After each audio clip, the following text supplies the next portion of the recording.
কবরস্থানে গিয়ে মাটি চাপা দিয়ে মাটি খুঁড়া ও বুধবারে নিজেই এসে বলতেছে যে আমার বউরে পাইতেছি না। নরসিংদীর মাধবদীতে স্ত্রীকে হত্যার পর মরদেহ গুম করে নিখোঁজের নাটক সাজানোর অভিযোগ উঠেছে স্বামীর বিরুদ্ধে।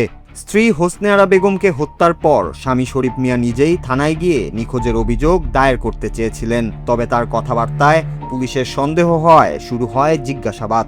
এক পর্যায়ে স্ত্রীকে হত্যার কথা স্বীকার করেন সেই পাষণ্ড স্বামী। পরে তার দেওয়া তথ্য অনুযায়ী বাড়ি থেকে প্রায় 1 কিলোমিটার দূরের একটি কবরস্থান থেকে উদ্ধার করা হয় হোসনে আরার মরদেহ। ঘটনাটি নরসিংদী সদর উপজেলার মাধবদীর ভগীরথপুর ও নোয়াকান্দা এলাকার। জানা যায় প্রায় 17 বছর আগে হোসনে আরা বেগমের সঙ্গে বিয়ে হয় শরীফ মিয়ার। তাদের 7 বছর বয়সী একটি কন্যা সন্তান রয়েছে।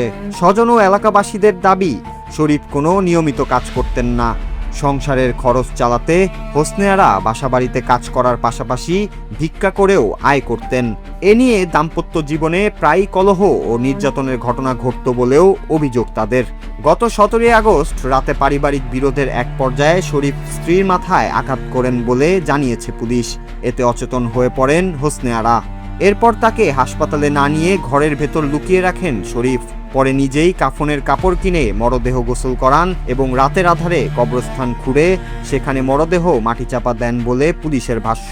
যে মানুষটা সকালবেলা 6টা বাজে যাইয়া 12টার আগে সে বাসায় এসে পড়ে, সে কেন আসে না?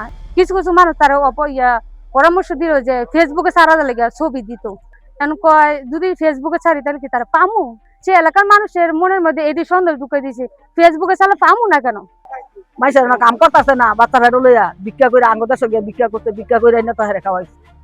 হ্যাঁ, এরকম একটা অসহায় মানুষ হ্যাঁ মার্ডার করে যাইতে রেখা এই সেরি নাই মা বাপ হইছে আমদা ভিক্ষা কইরা খায় মানুষ তো 5 জনের তে হাত দিছে খায়, হ্যাঁ গরম বইয়া বইয়া শুইয়া খাইছে। ও মনে করেন ডাকাত চুরি ডাকাতি এলাকার মধ্যে কয়েক জায়গায় চুরি ডাকাতিও করছে, ওর বিচার হয়েছে, গ্রাম থেকে কয়েকবার বেরো করা দেওয়া হয়েছে।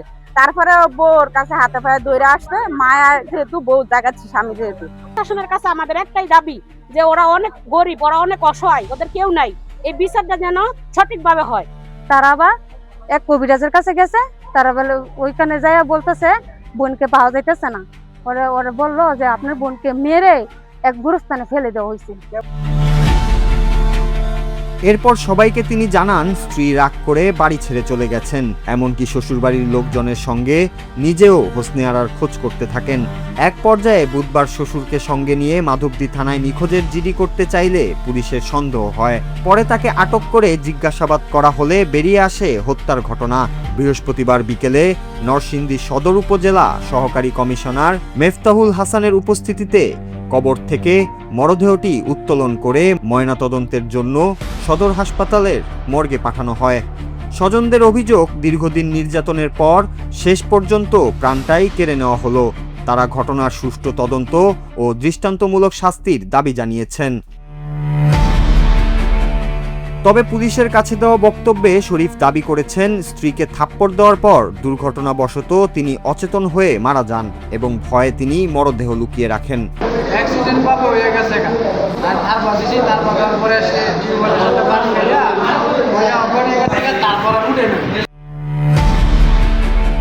যদিও পুলিশ বলছে হোসনে আরার মাথায় আঘাতের কারণেই তার মৃত্যু হয়েছে। এই ঘটনায় মামলা দায়েরের প্রস্তুতি চলছে এবং গ্রেফতার শরীফ মিয়াকে আদালতের মাধ্যমে জেল হাজতে পাঠানো হয়েছে। আমরা যে প্রাথমিক দেখলাম সে আঘাত করছে, মাথা আঘাত করছে, আঘাতের চিহ্ন আছে। সে একার কথাই স্বীকার করছে, তবে আমাদের ধারণা যে সে যেহেতু ওখান থেকে নিয়ে আসছে, একা কতটা সম্ভব হয়েছে কিনা এটা আমাদের তদন্ত। মামলার যে বিশেষ প্রক্রিয়াধীন আসামি আপাতত যেহেতু আমলযোগ্য অপরাধের সাথে জড়িত, তাকে কার্যবিধি 54 দ্বারা গ্রেপ্তারপূর্বক প্রেরণ করা হয়েছে, কোর্টে সোপর্দ করা হয়েছে এবং এই মামলা রুজু হলে তাকে এই মামলা শুনানি করা হবে এবং রিমান্ডে এনে জিজ্ঞাসাবাদ করলে।